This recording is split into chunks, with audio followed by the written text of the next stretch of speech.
હોય છે અને તેનું કથાવસ્તુ એક દિવસ પૂરતું મર્યાદિત હોય છે.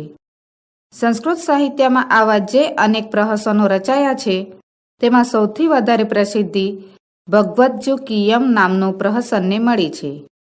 કેટલાક વિદ્વાનોના મતે આના રચયિતા બોધાયન નામના કવિ છે, જ્યારે કેટલાક વિદ્વાનો આ રચના કોઈ અજ્ઞાતકર્તાની છે એમ માને છે. આનો રચનાકાળ લગભગ ઈસવીસનની 4th સદીનો છે.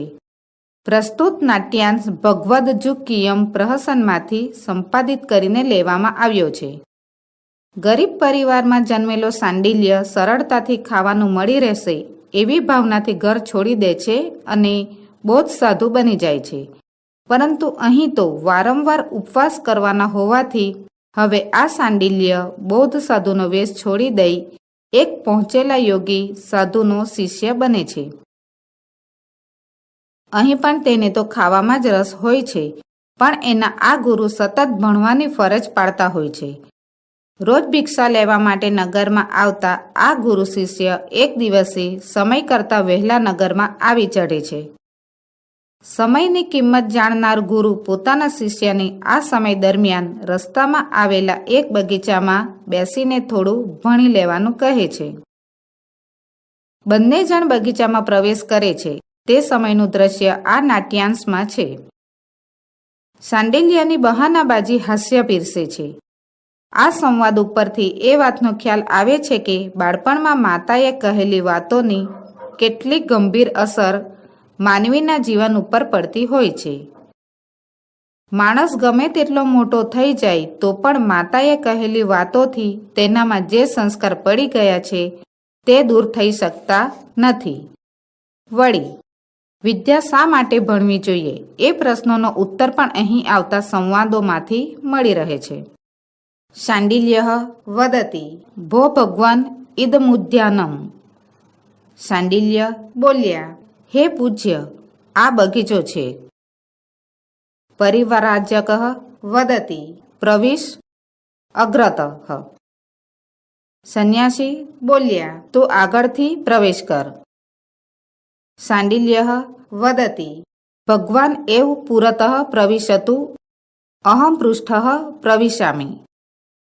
શાંડિલ્ય બોલ્યા, આપ શ્રી જ પહેલા પ્રવેશ કરો, હું પાછળથી દાખલ થાઉં છું. પરિવ્રાજક વદતિ કિમર્થમ. સંન્યાસી બોલ્યા, શા માટે?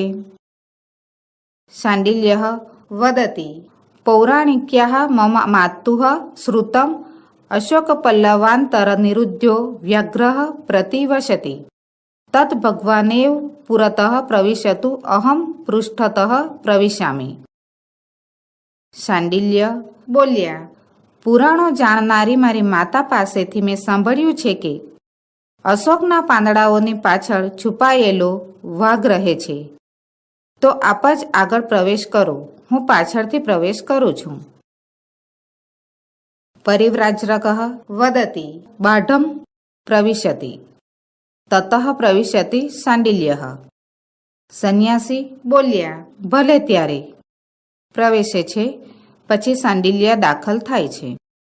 શાંડિલ્ય વદતિ અવિહા વ્યાઘ્રણ ગૃહત્યો અસ્મિ મોચયથ મામ વ્યાઘ્ર મુખાત અનાથ એવ વ્યાઘ્રણ ખાદિતો અસ્મિ ઇદમ ખલુ રુધિરમ પ્રષ્ટવતી કંઠાત.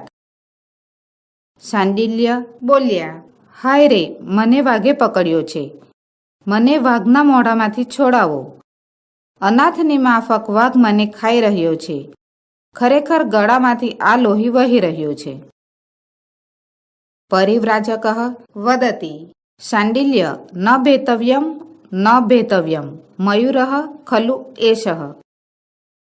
સંન્યાસી બોલ્યા, શાંડિલ્ય ડરવાની જરૂર નથી, ડરવાની જરૂર નથી, આ ખરેખર મોર છે.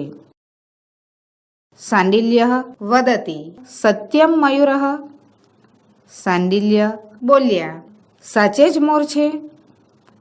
પરિવ્રાજક વદતિ અત કિમ સત્યમ મયુરઃ. સંન્યાસી બોલ્યા, હાસ તો સાચે જ મોર છે. શાંડિલ્ય વદતિ યદિ મયુરઃ ઉદ્ઘાટયામિ અક્ષિણીઃ. શાંડિલ્ય બોલ્યા, જો મોર હોય તો આંખો ઉઘાડું છું. પરિવ્રાજક વદતી છંદતઃ. સંન્યાસી બોલ્યા, ભલે ત્યારે. શાંડિલ્ય વદતી અવિદ્યા દાસ્યાઃ પુત્રો વ્યાઘ્રો મધ્યેન મયુરરૂપમ ગૃહીત્વા પલાયતે. હિ હિ ચંપક કદમ સપ્તપર્ણ ચંદન તગર ખદીર કદિલી સમવકીર્ણ માલતી લતા મંડપ મંડિતમ સુખાવહમહો રમણીયમ ખલુ એદમ ઉદ્યાનમ.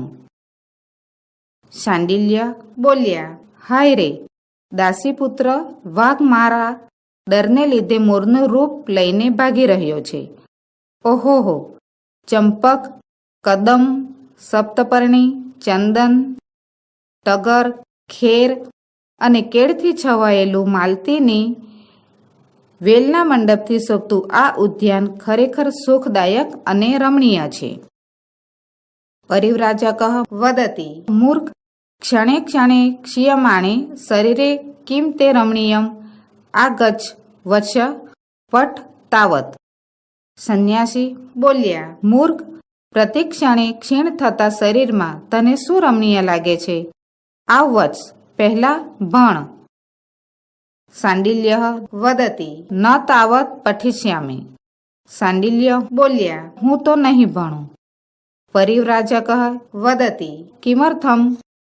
સંન્યાસી બોલ્યા, શા માટે? શાંડિલ્ય વદતી પઠનસ્ય તાવત અર્થ જ્ઞાતુમ ઇચ્છામિ.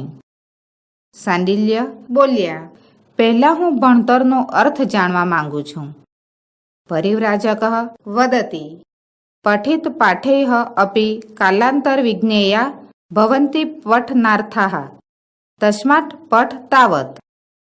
સંન્યાસી બોલ્યા, પાઠને જે લોકો ભણી ગયા છે તે લોકોને પણ પઠનના અર્થ સમય આવ્યે જાણમાં આવતા હોય છે, તેથી તું પહેલા ભણ. શાંડિલ્ય વદતી પઠનેન કિમ ભવિષ્યતિ. શાંડિલ્ય બોલ્યા, ભણવાથી શું થવાનું? પરિવ્રાજક વદતી શૃણુ પઠનેન વિના ન પ્રાપ્યતે વિદ્યા ન વિદ્યા વિના સૌખ્યમ નરાણમ જાયતે ધ્રુવમ અતો ધર્માર્થ મોક્ષેભ્યો વિદ્યાભ્યાસમ સમાચરિત. સંન્યાસી બોલ્યા, સાંભળ, ભણ્યા વગર વિદ્યા પ્રાપ્ત થતી નથી. વિદ્યા વગર મનુષ્યોને સુખ પ્રાપ્ત થતું નથી એ નક્કી છે. આથી ધર્મ, અર્થ અને મોક્ષ માટે વિદ્યાભ્યાસ કરવો જોઈએ.